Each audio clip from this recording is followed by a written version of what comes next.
I think the barriers to exercise may be the hardest thing for all of us.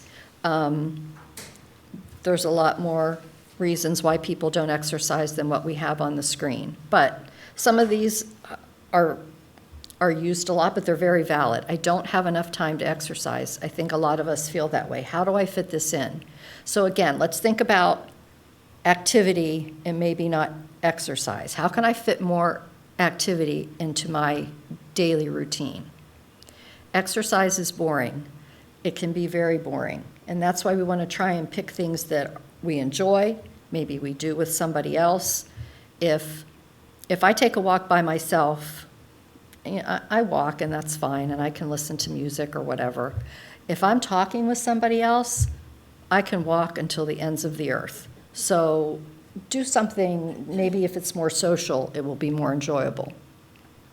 Some people have said, well, my family they don't support me exercising. Every time I try to exercise, the kids come in and they want to do this, or it's time to cook dinner, or my husband needs me to do this.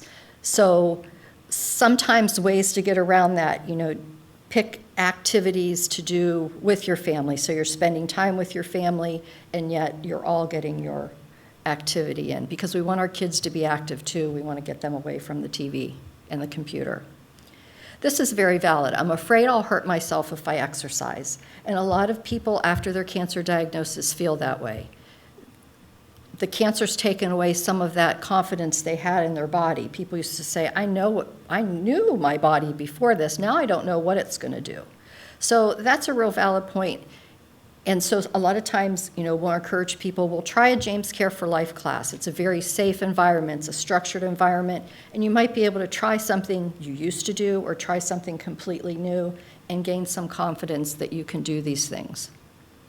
A lot of people feel self-conscious about how they look when they exercise.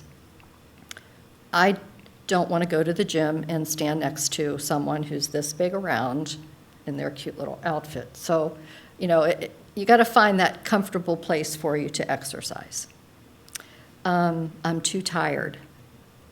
Absolutely valid. But again, fatigue, cancer-related fatigue, treatment-related fatigue is best addressed with exercise.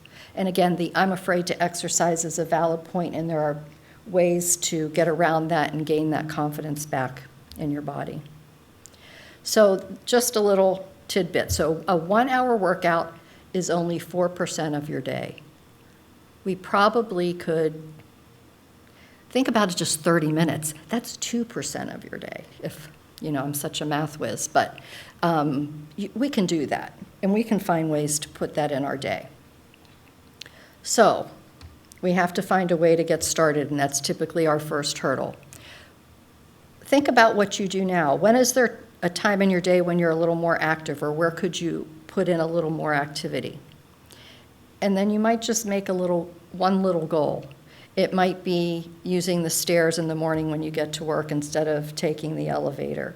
Or, some people will find that friend at work and walk at work, or they might have a neighbor that they walk with in the morning or the evening. Candace mentioned writing things down. I think if you write down your activity goal, that can really help. Or chart on a calendar. Today I was on the treadmill for 2 minutes, and then you notice in a couple weeks you're on the treadmill for 10 minutes. Sometimes we don't realize where we started and where we come from until we write it down and kind of watch. And even if you see that maybe you didn't do as much as the day before, as long as you did something, that's a star on your calendar, and that's a pat on the back, because we're trying to build a pattern and a routine. And every day you're not going to keep building on the next, but if you do something, that's better than doing nothing. And I always like to set my goals, because when I achieve my goal, I like to reward myself. So maybe you pick something that is something you want to work for, and you reward yourself. And again, consider those James Care for Life classes. There's so many opportunities to try new things, to get back into an activity that you enjoyed in the past, and it's in a very nice and safe environment. Find a friend. I think that's really big, especially if you're a social person. It's so much more fun to take a class or do something with a friend or a family member than going on your own. Interval training or activity can be a good way to increase your activity too.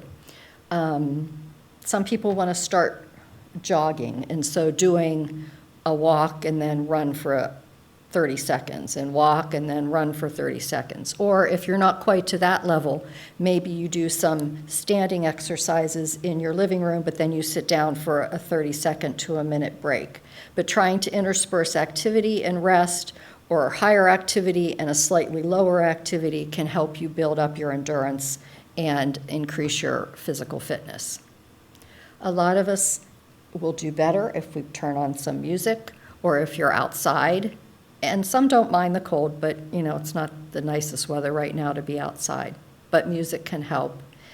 And maybe if we don't think of it as exercise, if exercise has that negative connotation in your mind, then think of it as something besides exercise, whatever that would be. Activity, something fun. So the American Cancer Society talks a lot about active substitutions. So using the stairs is an active substitution. If you work on the 10th floor of a building, that might be a lot of stairs to think about, but you could walk 2 flights and then take the elevator, or walk 3 flights eventually and take the elevator. Walking in the neighborhood, or biking if you were going somewhere closer in your neighborhood. Getting up and walking to a coworker's desk instead of sending an email, that makes you move a little bit more during the day and can be a good way to interject some activity into your day. And then if you plan active vacations or plan activities with your family that are active things and not sedentary activities, it's a way to get activity into your day without maybe feeling like you're exercising. A lot of people are using Fitbits now, or the pedometers, but they can be very telling. The first time this was a long time ago, put a pedometer on, I thought, I'll show my husband how much I walk all day. Well, it wasn't quite what I thought it was going to say. So it can be very telling, and it can be very motivating. If I look at my pedometer at the end of the day and I see I've only done 8,000 steps, then I better get moving a little bit at night. Stationary bike or treadmill, and if you want to entertain yourself, you can watch TV while you do that. And some people probably might have that set up at home that way. When the Olympics are on, I am the best on that treadmill. I'm very motivated. I watch them exercise, and I exercise too. Now, that doesn't help when they're only every 2 years. You need to exercise more than every 2 years. But that's one way to get some activity. You're still with your family. You're there in the house. So any of these things could be you. I'm working on that one in the middle. I want to try and stand like that without falling over.